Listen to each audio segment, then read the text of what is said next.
ದೊಡ್ಮನೆ ಮೇಲೆ ಅದ್ಯಾವ ಮಸಣಿ ಕಣ್ಣು ಬಿತ್ತೋ ಏನೋ. ರಾಘವೇಂದ್ರ ರಾಜ್ಕುಮಾರ್ ಅವರಿಗೆ ಪ್ಯಾರಾಲಿಸಿಸ್, ಅಪ್ಪುಗೆ ಹಾರ್ಟ್ ಅಟ್ಯಾಕ್, ಈಗ ಶಿವಣ್ಣನಿಗೂ ಅನಾರೋಗ್ಯ ಕಾಡ್ತಾ ಇದೆ. ಹೌದು, ದೊಡ್ಮನೆ ಯಾವಾಗಲೂ ಖುಷಿಯಾಗಿ ಆರೋಗ್ಯವಾಗಿದ್ದಾಗ ಮಾತ್ರ ಕನ್ನಡ ಇಂಡಸ್ಟ್ರಿ ಒಳ್ಳೆ ಬೆಳೆ ಬೆಳೆಯುತ್ತದೆ. ಯಾಕಂದ್ರೆ ಅಣ್ಣವರ ಕುಟುಂಬಕ್ಕೆ ಅಷ್ಟು ದೊಡ್ಡ ಅಭಿಮಾನಿ ಬಳಗವಿದೆ.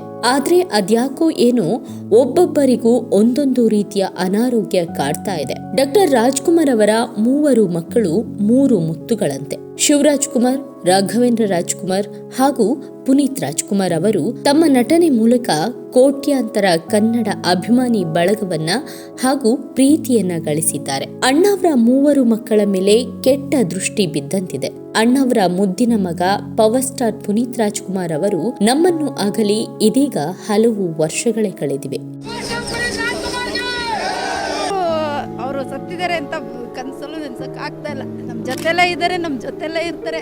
ಯೋಗ, ಉತ್ತಮ ಆಹಾರ, ಸದಾ ಕ್ರಿಯಾಶೀಲರಾಗಿದ್ದ ಪವರ್ ಸ್ಟಾರ್ ಪುನೀತ್ ರಾಜ್ಕುಮಾರ್ ಅವರು ಹೃದಯಾಘಾತದಿಂದ ಅಭಿಮಾನಿಗಳನ್ನ ಅಗಲಿದ್ದಾರೆ. ರಾಜ್ಕುಮಾರ್ ಅವರ ಮೊದಲ ಮಗ, Sandalwood hattrick hero Shivaraj Kumar ಅವರು ಸದಾ ಹಾಡ್ತಾ ಕುಣಿತಾ ಎಲ್ಲರನ್ನ ರಂಜಿಸುವ, ಪ್ರತಿಯೊಬ್ಬರಿಗೂ ಪ್ರೀತಿ ಹಂಚುತ್ತಿದ್ದರು. ಆದರೆ ಶಿವಣ್ಣ ಅವರು ಇದೀಗ ಅನಾರೋಗ್ಯಕ್ಕೆ ತುತ್ತಾಗಿದ್ದಾರೆ. 62ನೇ ವಯಸ್ಸಿನಲ್ಲಿರುವ ಶಿವಣ್ಣ ಸದಾ ಕುಣಿಯುತ್ತಾ ಎಲ್ಲರ ಜೊತೆಗೆ ಮಕ್ಕಳಂತೆ ಇರುತ್ತಿದ್ದರು. ಆದರೆ ಅನಾರೋಗ್ಯದಿಂದಾಗಿ ಶಿವಣ್ಣ ಅಮೆರಿಕಕ್ಕೆ ಚಿಕಿತ್ಸೆಗೆ ತೆರಳುವುದಾಗಿ ಹೇಳಿಕೊಂಡಿದ್ದಾರೆ. ಡಿಸೆಂಬರ್ 18ರಂದು ಚಿಕಿತ್ಸೆಗಾಗಿ ಅಮೆರಿಕಕ್ಕೆ ತೆರಳುತ್ತಿದ್ದೇವೆ. ಡಿಸೆಂಬರ್ 24ರಂದು ಸರ್ಜರಿ ಇದೆ ಎಂದು ಶಿವರಾಜ್ ಕುಮಾರ್ ಪತ್ನಿ ಗೀತಾ ಅವರು ಡಿಕೆಡಿ ವೇದಿಕೆಯಲ್ಲಿ ತಿಳಿಸಿದ್ದಾರೆ. ಇನ್ನು 2ನೇ ಪುತ್ರ ರಾಘವೇಂದ್ರ ರಾಜ್ಕುಮಾರ್ ಅವರಿಗೆ ಪಾರ್ಶ್ವವಾಯುವಿನಿಂದ ಮನೆಯಲ್ಲಿಯೇ ಇರುವಂತಾಗಿದೆ. ಇದೆಲ್ಲ ನೋಡಿದಾಗ ಅದಿನ್ನೆಂತ ಕೆಟ್ಟ ದೃಷ್ಟಿ ದೊಡ್ಮನೆ ಮೇಲೆ ಬಿದ್ದಿದೆ ಎಂಬ ಪ್ರಶ್ನೆ ಕಾಡ್ತಾ ಇದೆ.